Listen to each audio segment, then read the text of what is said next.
welcome to the social class for class 10. I hope you well, especially on this lockdown time, and I hope you study well. So today I come to class to go for second chapter of history, and that is nationalisms in India. So I think the deeper teachers and our principals are already completed some of the chapters, especially from political science, and the last class I think the past chapters of history also completed there. But if it's not completed there, so I think you already got the informations and notifications from our school that our school will be reopened there for class 9 and 10. So in their class, physically interact, that means in class time, if you have any doubt there, we can make it more clarify on that. But as being for the online class, so I try to be explain on the second chapter. It is nationalisms in India. So after this video, after you watch this video, if you have any doubt, any problem, then you can ask me either in WhatsApp or either you can call me directly. So wherever you have any problem regarding one topic, I try to make it more easy for you. So after this 4th of November, once again we'll get it back, so in touch, so then we will go it more easy way. But also I feel that the syllabus will be complete on time. So today I'll discuss on the second chapter of the history, and that will be on the nationalisms in India. You might have already heard from the class 8 onward, or either you might be watch on television or you might be read newspaper. So there you may find more on the nationalisms, how the Indian peoples are fight for their independence, how they are suffraged during the colonial period, and what are their impact. So we already know the history, like from class 6 onward you study the history separately there, especially how the peoples are foragers who move from one place to another place. In a class 7 you already studied Indian rulers, Pala, Pratiharas, Rashtrakutas, Cholas, and after that Gupta, Maurya. So histories are go continuously there. So as per that, the histories are divided into four, and that is the ancient, medieval, modern history, and finally the contemporary history. So in class 10 we study the contemporary history and some portions of the modern history. So on this chapter we study how the Indian peoples are both together for the fight for their independence of the nations. And we already studied in the lower class, like in class 8, the revolt of 1857, and how the nationalisms are rising among the Indian peoples, fight for their independence, and like many political leaders, social leaders are there in India who try to give independence to the India, to fight with the British, to encouraging to the all those downtrodden peoples, especially farmers, students, and many more participate here. So really the Indian peoples need to be get independence, freedom from the British Raj. So there we already study in the lower class also, like past it was the East India Company before the revolt of 1857. After the revolt of 1857, that East India Company of India, especially by the Britishers, are now changed into the come under the empires of British Queen. So I think you might remember that the India is not only occupied or by only the European people like come to the India by the Britishers. No, you already know the history. Like in the 1498, the first European explorers are from the Portuguese Vasco da Gama, who come to the landed in Kochi. And after that, like French East India Company, Portuguese East India Company, Dutch East India Company, British East India Company. So everyone's come slowly and gradually, and they come to the India for making a business purposes. So mostly during those time in India, like they are choose to take it from the southern portions of India, especially there they get a more material like the spices. So due to that cause, the Europeans are come there they come to make a trade and business there. And they are collecting raw material from India, and they are sent back to the Europe, and again after that manufacturing and produce them to the secondary process, again they sold there. So that kind of business and trades are go continuously there before particularly hold for the European people common on India. So there also we found on history like East India Company of British who came too late which compared to the French and Portuguese. But finally they established their supremacy in India. Like many law, many rules and regulations are implemented, and I think you remember that if you study properly in class 8, like doctrines of lapse, like subsidiary alliance, and many battles also fought there, like Boxer, Third Battle of Plassey, and many battles, Carnatic War. So they are started new things in India and try to be dominated one after another. Like I think you remember that subsidiary alliance, like Jabalpur, Sataras, Jhansis, Gwalior, Awadh, and all those things are directly or indirectly brought them into a British Empire. That means directly controlling to the Indian people. So the things you already studied in the class 8. So the things I will not go back that much detail there. And after the once class I started here in after watch this video, if you have any doubt on that, then you can be ask me and I try to make it clarify on that. So today we will concentrate as far your textbook context. So the first topic will be the First World War, Khilafat and non-cooperation movement, the ideas of Satyagraha, the Rowlatt Act of 1919, and why the non-cooperation movement. So when it refers to the nationalisms in India, how to people to make them to be feeling of national, like you being feel like we are the Indian nations. We are belonging to the India. So that's their feeling to make them to be understand. So when it refers to the nationalisms in India, how the peoples of India come together. When they are make the independent for the country, when we are fought for our freedom, we are not only the rich class peoples are not fought, only the poor class peoples are not fought. All together, those who live in India, they fought together to independence of the nations. So that's exactly come under the nationalisms in India, to rise and to wake up from the British suppress to British dominations. So now we'll go to the first topic, and that will be the First World War, Khilafat and non-cooperation movement. And I think you remember that if you study very properly in class 9, and there also we discuss on regarding on the French revolutions, regarding on the Russian revolutions, and regarding on the rise of Adolf Hitler. So that's somewhat connected here. So First World War there we elaborate, we discuss on some point here. So when you go back on the history, and if you are bring back your memory on that, the First World War started in 1914 on July 30. So the French of Serbia especially, so after that they giving ultimatum to the ultimatum giving to the Serbia from the Austria and Hungary, and their princess was assassinated there. So after that First World Wars are started, and First World Wars are started especially among the three alliance, that means two group, three countries are there mostly, and there is one side is Triple Alliance, that's led by the Germany, Austria-Hungary, Turkey, and later portions some of the small countries also come to be joined here, and another side Triple Entente. The Triple Entente is the French word. So Triple Entente was formed there, and that side we found that like France, like Britain, like Russia, and the last portions we found that USA also come to be joined there, especially after the 1915 when the Lusitania boat was destroyed in the Pacific Ocean by the German submarine. So that is the reason that the First World Wars were fought there, and among the two alliance, Triple Alliance and Triple Entente, the war was fought there, and it was affected not only in Europe, but it was affected in the Asia, Africa, and many part of the continent also it was affected there.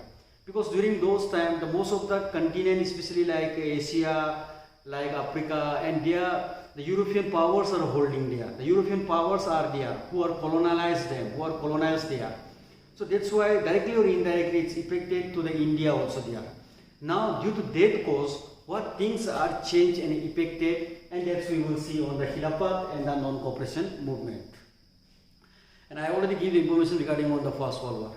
So during those First World War, the two wars was fought there. The two alliance of the powerful countries are fought among each other. So we already know that the Indians are come under the colonials of the British. So British are also part of Triple Entente. So directly or indirectly, the resources which they have to be collected from India and the soldiers which we have there, they are sending our soldiers to the Western Front for the fought with the Triple Alliance. Beside that, they are collecting the raw material, give order to manufacturing of jute bag, like army dress, like more constructions of the railway track, manufacturing of steel more there for their arms and ammunition and making of weapons. So the demands are more there now in India. Besides that, it was found that some of the soldiers from India also sent to the Western Front to helping them on the war. So what are the reasons for that? So that is one we will find on the Khilafat and the non-cooperation movement, why the Indian leaders are go against that and what are the wrong on that. So as for that, the first point is on the Khilafat. The Khalifa, actually we say name as Khalifa. So Khalifa was a spiritual leader of the Muslim and their head is in Turkey.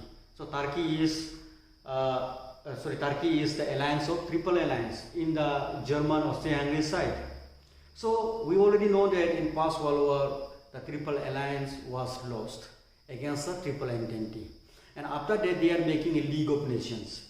In that League of Nations, the war compensations have to be paid to the Triple Entente, like Alsace-Lorraine, the coal mine area in the rural regions of the Germany was given to the France for the 15 years, like deductions of their soldiers of the Triple Alliance. Beside that, the Turkey, who was ruled by their Khalifa, the spiritual leader, was humiliated in the front of the Triple Entente, and that is the exact cost, the humiliations and restorations of their spiritual leaders of Muslim. The Khilafat movement was started by the Muslim League. Now here we have to be understand what was Muslim League, who was formed that Muslim League, and another side, we know that in 1885 the Indian National Congress was formed under the chairmanship of A.O. Young and W.C. Banerjee. So their ideologies and thinkings are different from each other, though they are come under the one umbrella. They need independent nations for the country India. They need a freedom from the British Raj. But inside there, they need to protect their own people in the basis of the religions. So due to that, especially when it refers to the Khilafat, which was started by the Muslim League, and Muslim League was formed in 1906. And there, the Muslim leagues, especially they formed that league especially for the protections of the Muslim people, especially regarding on the religious basis. And it was formed in the Dhaka at present, present country like in Bangladesh during those time. It was formed by talukdars and big zamindars. And after that, it spread in the Western Provincial, especially in the Bengal Provincial, and it was started in India. In India means during those time. You already know the history. 1905, Lord Curzons was divide the West Bengal and East Bengal separately on the grounds of the religion. So West Bengal is still remaining there, the majority of Hindu, and the East Bengal the majority of Muslim. And in the later sections, when India got independence and the divisions of India and Pakistan, that East Bengal directly come to the Muslim majority, and that's directly come to the Pakistan territorial. That means they come under the Pakistan country. But only after the 1972, they are forming a separate country as a Bangladesh. So that's the Lord Curzons, and before that, after the partitions of Bengal, East Bengal, and they form a Muslim League, and now the Muslim peoples are demanded the restorations and the prestigious of their Khilafat. That means Khalifa, their spiritual leader, because their spiritual leaders are insulted and humiliated in the front of the Triple Entente. and that's why they need to be restore their prestige. And that's why Muslim peoples are eager on that. The Muslim peoples are demanding and started to show the demonstrations in India to restorations. But another side, that is on the non-cooperation movement. In that non-cooperation movement was the first movement, the combinings of Hindu and Muslim come together and fight for the independent nations. And their main motives are the same behind on the non-cooperation movement. In the non-cooperation movement also we have to be understand like it was no doubt it was started by the Mahatma Gandhi, but before that he started like Indigo Satyagraha, Champaran Satyagraha, Kheda Satyagraha in Ahmedabad mill strike, and Indigo in Bihar. So they fight for their, especially on the state wise. But later they are collectively and with the help of the Muslim League, they combinedly and they declare that non-cooperation movement in the 1919, and after that it's reached till the 1922. Actually in some book it may be written in 1921, but mostly it was come to an end and it was suspended by the Mahatma Gandhi due to the incident of Chauri Chaura incident, which was occurred in Gorakhpur in 1922 on 5th of February, where more than 30 police personnel was burned down in a jail. So in Chauri Chaura incident also, when the peaceful demonstrations was there and with colleague with the police personnel and pitching of stone, and they ultimately those general public who are gathering there due to the lathi charge, they are burned down the police stations, and ultimately we found that some of the police personnel are also burned down, and due to that violence Mahatma Gandhi suspended the non-cooperation movement. And it was from the 1919 to the 1922 especially. So that's on the first topic, first point, that is the First World War, Khilafat and the non-cooperation movement. Now the second topic, that is the ideas of Satyagraha. In these ideas of Satyagraha, which was started especially after Mahatma Gandhi came back from the South Africa. And we all know he was come back from South Africa in 1915 after he studied his barrister degree. So when he come to the 1915, he was simply stay in their home, but surveying how the peoples of the country are face problem, because he himself found a racial discriminations, especially in South Africa. And here you may remember that in class 9, 3rd chapter constitutional design, you already studied the apartheid. That means the distinguish and discrimination against the skin of the color.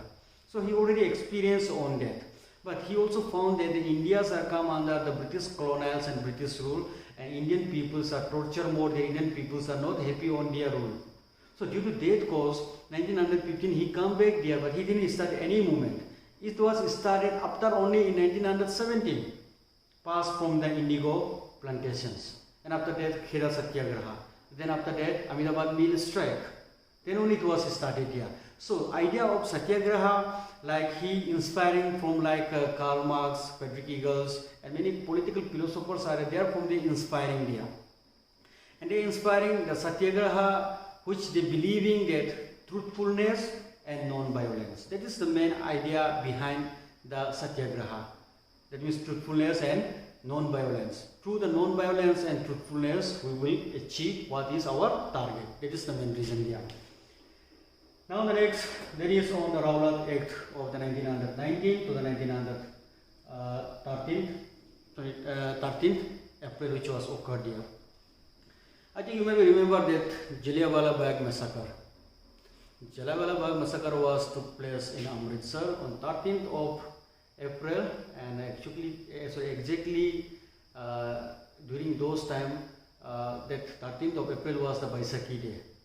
And there, the common peoples of Punjab, from Haryana, Punjab, they are combinedly meet at their ground. In that ground, their discussions regarding on the Rowlatt Act, that means new implementations, new policies, programs which governments are forcefully implement on them. And they without giving any order and without giving warning, the General Dyer, who give a order to be firing on the people. And there hundreds of people are dead. Some are shot by the bullets, some are jump into the well. And due to the protections of that, due to the protections of that, like Rabindranath Tagore give back his award like knighthood, and there are many Indian leaders are there who are opposing on that, and they give back the titles which they got from the Britishers. So there are many people are now opposing it. Now we will see what was the Rowlatt Act in 1919 in 13th of April. We already know that Jallianwala Bagh massacre was took place in 1919 on 13th of April, and there hundreds of people are dead. And due to that inquiry, what these things exactly happened here, why it is happened here, they are appointed the Rowlatt. The Rowlatt is the name of the person, and what he make a law, rules and regulations on the inquiry for portions. This is known as their act. So Rowlatt Act was appointed. So Rowlatt was appointed by the Britishers, and he came to the India to study the ground situations of the Jallianwala Bagh massacres. Because more Indian peoples are opposing, more Indian peoples are protesting on that. So due to on that cause, the Rowlatt came to India, and he was examined what is exactly happened to the Jallianwala Bagh and what are the cost of that and how it was affected more and more there.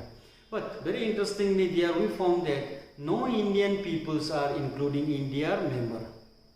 So they have 5 members, but there is no any including members of India, only white people, that means Britishers. So without knowledge of the Indian peoples, only the white peoples are come to be examined on the incident. Yes, automatically it will be go against the Indian. It will be favor to the white people only there. So that's how the Indian peoples are more opposing on the Rowlatt Act, Rowlatt Satyagraha. That's later it was started by the Indian people. And the next is why the non-cooperation movement why the non-cooperation movement, and which was started in from that 1919 onward till 1922, and this non-cooperation movement was the combining idea to protesting with the Britishers, with Hindu and Muslim. So these movements are the mass movement.